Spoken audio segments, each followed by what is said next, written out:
Alright, what is going on, everybody? Welcome back to another Yankees Recap. This is where we recap all the latest news, updates, and everything going on in the Yankee community. The Yankees, they're coming off a huge comeback victory, doing exactly what they needed to do, which was to sweep the Rangers. They're now back in a postseason spot, thank God. And now we got the day off today to gear up for what should be a crazy and very important series in Boston. Now we got a couple topics to hit on, but before we do, please do me a favor. I'd really appreciate it. Drop a like on this video if you enjoy it. It helps me out a lot. It helps with the channel and the video as a whole. So thank you guys very much in advance for that. But let's get right to it, and we're going to get the first negative story, if you will, out of the way, which is the Luke Voit situation. And first of all, this is kind of a bad time, I know, to bring this up, considering he had a pretty shitty game against the Rangers last night. But anyways, let me catch those up who aren't exactly familiar with the dilemma. Long story short, Luke Voit, he's been the Yankee first baseman for years now. He was really good last year, led the world in home runs, and was an MVP candidate, all that. But, you know, he's dealt with some injuries, and that led the Yankees this past trade deadline to go out and acquire Anthony Rizzo. And to sum it up, Voit, he wasn't exactly thrilled about this. You know, I was top 10 MVP last year, and I've been a great player for this organization for the last 3 years, and, you know, I'm not going down. You know, I want to play. Obviously, I know it's going to be tougher with Rizzo, but, you know, I deserve to play just as much as he does. And, you know, I led the league in home runs last year, and I feel really good again. And, obviously, you know, the injury bug is the reason he's here, you know, because of me. But, yeah, I mean, obviously, I hope Booney can do whatever he can to, you know, try to get me some consistent at-bats. Now, by no means was Voit pissed at Rizzo. No, not at all. He wasn't saying he should play more than him, but just that he deserved to play just as much. There's a big difference there. And since Rizzo returned from the COVID IL, Voit, he started in just 15 of the 30 games the Yankees have played since then. And it's not like he's made any notable comments or said anything, at least as far as I'm aware, about the situation. It's not like there's any bad blood, is what I'm trying to say, between Voit and Rizzo, at least from what I can tell. But I mean, man, it's hard not to agree with those within the industry that suspect he'll be seeking out a trade in the offseason. I don't blame Voit for being pissed. You know, I mean, like he said, he was a top 10 MVP candidate last year. He led the sport in home runs. He deserves to be starting on a team, and that if there's a reason for why he'd want to be traded, that's definitely it, for the fact that he feels he should be starting, and he's justified in saying that. Now, it is reasonable to think the Yankees, because Anthony Rizzo, he's not a lock to come back by any means. I mean, he's a free agent. Luke Voit, he's under control for another, 2 years. So it's reasonable to think the Yankees would rather just keep Voit instead of, you know, paying Rizzo. Probably more, definitely more, honestly.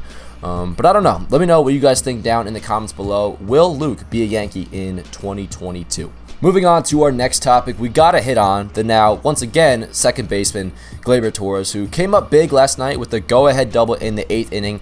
Really, that was the first big hit before, you know, the Gio error, and then Gary Sanchez came through.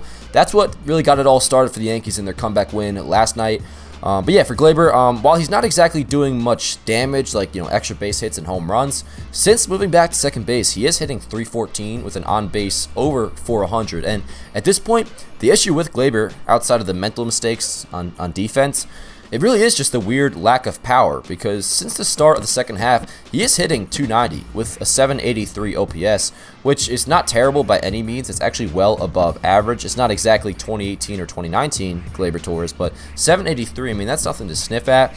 But he has just 4 homers in that time. So what exactly is the deal with Gleyber? Was he a product of the juice balls? At least was his power a product of the juice balls? Honestly, though, since he moved back to second base, I'm giving him a clean, fresh slate. I'm letting Gleyber get back on my good side, and he certainly helped with that last night.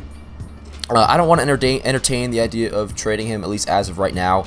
He hasn't been terrible this year. I think the big deal is with Gleyber that people are getting, and myself included, are getting so hung up over is the expectations that we had for him coming up as a prospect, and 2, the expectations he set for himself. He was really, really damn good in 2018 and 2019, just not as good since. But I mean, if he can be a .783 OPS guy that can reduce the mental mistakes at second base by a lot, I have no problem with him being our starting guy heading into next year. But let's move into our final segment of the day, which is, of course, the Yankees postseason push. They're back in a playoff spot, as I mentioned in the open. The Rays, they took care of business against the Blue Jays, winning 2 of 3, and we obviously swept the Rangers, so we're now 86-67 on the season, which is a damn good record considering how poor we've considered the Yankees to play this season, which they have played, but still, 86-67, that's nothing to sneeze at.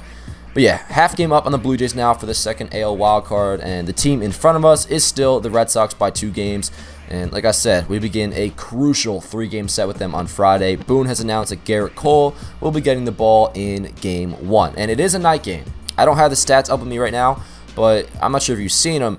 The day-night splits for Garrett Cole, it's like catastrophically insane. Like, Garrett Cole is one of the worst pitchers of baseball during day games. So, fortunately, Game 1 against Boston is at nighttime at 7 o'clock. So, hopefully, Garrett Cole will give us a good outing. And, I mean, honestly, at the very least, as obvious as it sounds, do not get swept.